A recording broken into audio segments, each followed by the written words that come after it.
स्वामी जी प्रणाम। अच्छा, मुझे आपसे एक चीज़ पूछनी थी कि आपने मुझे बताया कि भई इतना प्राचीन टेम्पल है, भगवान परशुराम ने शिव जी की स्थापना की, यहाँ पर पांडवों ने भी पूजा की। तो आप मुझे थोड़ा-सा ये बताइए कि इस इलाके में फिर इतना मुस्लिम बहुल इलाका कैसे हो गया? आपने शायद ही नहीं देखा होगा कि मोहम्मद के समय से ही कि ये, क्योंकि एक ये लुटेरों का एक गैंग है।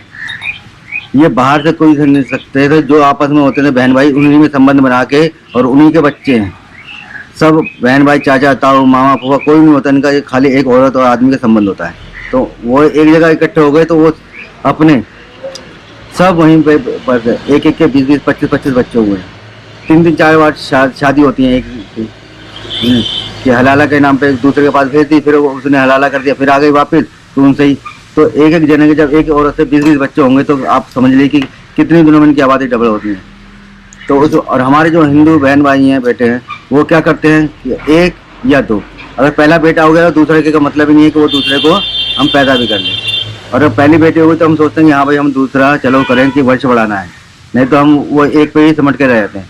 जो आज सबसे बड़ी हमारी कमजोरी इस समय हिंदुओं को ये रह गई है। जी। स्वामी जी एक बात बताइए, जब आप यहाँ पे अभी देखिए 95% आबादी है, तो आप कभी जैसे डेली नीड का जो सामान होता है, ग्रोसरी हुई, खाने पीने का सामान हुआ, दूध दही कुछ लेने जाते हैं तो आपको कुछ परेशानियों का सामना करना पड़ता है? देखिए यहाँ पे वैसे तो मुसलमानों ने हिंदुओं के जितने भी व्यवसाय हैं सब पे कब्जा कर लिया उन्होंने। आप किसी भी मुस्लिम में चले जाएंगे तो आपको मुस्लिम ही दिखाई देंगे, लेकिन यहाँ जो 5% आबादी है हिंदुओं की, हम उन्हीं से सामान लेते हैं और खरीदते हैं और उन्हीं के मंदिर में प्रवेश है। उनके पास अगर है तो ले लिया हमने, नहीं तो हम फिर इस क्षेत्र से नहीं लेते और कहीं से हम उसका इंतजाम करते हैं। जी। कहीं से भी वो प्रबंध करना अगर हमें हिंदू से ही, हम कहते हैं कि मुसलमानों का आर्थिक बहिष्कार करें हिंदू, उनसे किसी भी तरह का सामान ना खरीदे और ना ही उनको कोई सामान दे, जिससे वो संपूर्ण अगर आर्थिक बहिष्कार होगा तो इनकी संख्या आपके क्षेत्र से पलायन कर जाएगी अधिक से अधिक। अभी क्या होता है कि एक आबादी हिंदू आबादी में 2 मुसलमान परिवार अपना घर बनाते हैं, वो 2 साल के अंदर 20 परिवार हो जाते हैं। उसके बाद उन्होंने वहाँ पे आतंक मचाना शुरू कर देते हैं, मार फेंकना, इधर उधर गंदगी करना, और एक वो मस्जिद बन जाती है उनके 20 घरों के अंदर, वो दिन में 5 बार लोगों को आतंकित करते हैं। जी। अच्छा, यहाँ पर इनको कोई पॉलिटिकल स्टॉक वो मिल रहा है, मतलब समर्थन?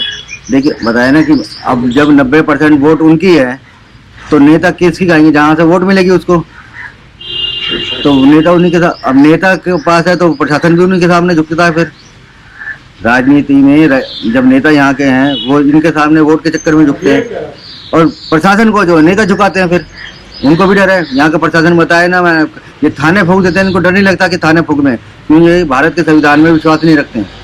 इनको तो जो शरीयत कानून है वही है कि काफिर है ये। हम जितने भी हैं हिंदू जो नॉन मुस्लिम हैं वो सारे काफिर हैं। काफिर के ना तो पास कोई संपत्ति होनी चाहिए, ना उसके पास औरत होनी चाहिए, ना बेटी ना बहन, ना हमारी माँ ना बीवी, समझे। तो वो काफिर के पास कुछ नहीं होना चाहिए, वो तो अल्लाह की देन है। तो अल्लाह के जो है मानने वाले मोमिन उनके पास होनी चाहिए वो, ना काफिर के पास प्रॉपर्टी होनी चाहिए, जमीन जायदाद। वो इसीलिए कहते हैं, और हम हिंदू हैं कि बना लो बना लो, तो ये क्या कहते हैं, लाला बना ले, आनी तो हमारे पास ही है एक दिन। तो ये तो पूरे जो लुटेरे गैंग जिसकी शुरुआत मोहम्मद ने करी थी, उसी के अनुयायी हैं, उसी के चेले हैं, और उसी पे ये काम कर रहे हैं। और उसी को कुरान में आप एक भी हमारी एक धर्म पुस्तक बता दी जिसमें लिखा हो कि हाँ जी आप, मैं कह रहा हूँ मैं शिव को नहीं मानता या माता को नहीं मानता या विष्णु को नहीं मानता हूँ, तो मैं किसी को ये नहीं कहूँगा कि हाँ जी आप शिव को मानने वालों को मारिए, माता को मानने वालों को मानिए, या विष्णु को है। ठीक है, सबकी रास्ता एक ही है, परमेश्वर से जुड़ने का, परमात्मा से जुड़ने का एक है। हमारी पूजा पद्धति अलग हो सकती है, लेकिन हम किसी को कत्ल करने का, हत्या करने के लिए हम नहीं बोल सकते। हमारे किसी ग्रंथ में नहीं लिखा, वेद में नहीं लिखा, पुराण में नहीं लिखा, उपनिषद में नहीं लिखा, लेकिन इनके जो मेन ये कहते हैं हवाबाई किताब जो है वो कुरान और हदीस, उसमें स्पष्ट लिखा हुआ है कि जो इस्लाम को नहीं मानता उसकी हत्या कर दी जाए, उसकी हत्या कीजिए, आपको जो है जन्नत मिलेगी, 72 हूर मिलेंगी, और वो अल्लाह जो है वो आपको शराब पिलाएगा। यानी अल्लाह जो है वो लड़कियों को दल्ला है, जो औरतें अपने पास कब्जे में लेने के आपको 72 हूर मिलेंगी, या लड़कियां आपको सप्लाई करेगा वो 72, यानी वो लड़की को सप्लायर है क्या? वो जो मोहम्मद है जिसे बताते हैं वो तो एक लुटेरा बलात्कारी है वो। बिल्कुल। स्वामी जी एक चीज़ बताइए कि यहाँ आसपास के इलाके में कहीं कन्वर्जन की चीज़ें तो सामने नहीं आ रही है कि हिंदुओं को कन्वर्ट किया जा रहा हो? देखिए अब ये हर जगह यही है, इन्होंने तलवारों के जोर पे, जब से मुगल काल से यहाँ पे वो आक्रांत था, वो ये सारे कन्वर्ट ही हैं, यहाँ पे कन्वर्ट किए हुए हैं। और लेकिन ये जब तक इनके पास सनातन धर्म में था, हिंदू थे, जब तक ये कि किसी से नहीं करना था। लेकिन अब ये जब से इन्होंने इस्लाम कबूल करा है, ये पूरे कट्टर हो गए हैं जी। और मोहम्मद की हर चीज़ को फॉलो कर रहे हैं ये। जी पंडित जी, मेरा लास्ट सवाल आपसे ये है कि इतनी प्राचीन धरोहर है, इतना प्राचीन मंदिर है, ठीक है, तो इसके ऊपर इन लोगों ने क्यों निशाना बनाया हुआ है एक तरीके से? जैसे आपने बताया कि पिछले 4-5 जो पुजारी रहे हैं उनकी हत्या कर दी गई, यहाँ पर आगे बार जितने भी रहे हैं उनकी हत्या कर दी गई। तो आप मुझे बताइए कि क्यों इस मंदिर को ही टारगेट किया जा रहा है?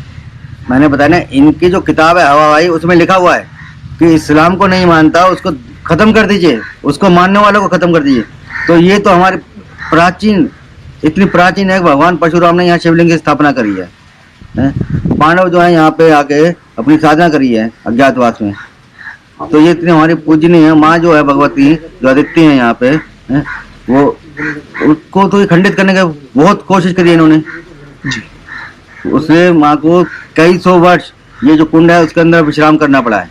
उसके बाद यहाँ पे एक सन्यासी आए, वो साधना कर रहे थे, उनको सपन में आई कि मैं यहाँ विश्राम कर रही हूँ, तो मेरे को यहाँ स्थापित किया है दोबारा। तो उन्होंने यहाँ पे उसकी स्थापना करवाई है। और यही इसकी शक्ति है माँ की कुछ, कि लोग यहाँ पे जो 5% होते हैं वो भी हमने एकजुट है जी। और ये 95% हर बार यही कोशिश करते हैं कि ये मंदिर को ध्वस्त कर दें। और गुरु जी यदि नरसिम्हानंद जी जो हैं, जो हमारे जागरूक कर रहे हैं हिंदुओं को, उनकी हत्या कर दें, तो इस मंदिर पे हम कब्जा कर लें और इसको समझे अपना बना के अपने कब्जा करके इसको भेजें। तो ये करोड़ों अरबों रुपए की जमीन है जो वो इसको कब्जा करना चाहते हैं। तो जो उनका जिहाद है, आप किसी भी रूप में ले लीजिए, चाहे लैंड जिहाद ले लीजिए, वो भी इसमें ही है। तो उनका खाली एक जिहाद है कि काफिरों को मारना, काफिरों की संपत्ति को लूटना, काफिरों के बच्चों को, बीवी को उनका पास अपने पास रखना। तो ये उतना जिहाद है। जिहाद क्या, वो जो मोहम्मद ने शुरू किया है। जी। हाँ जी। धन्यवाद।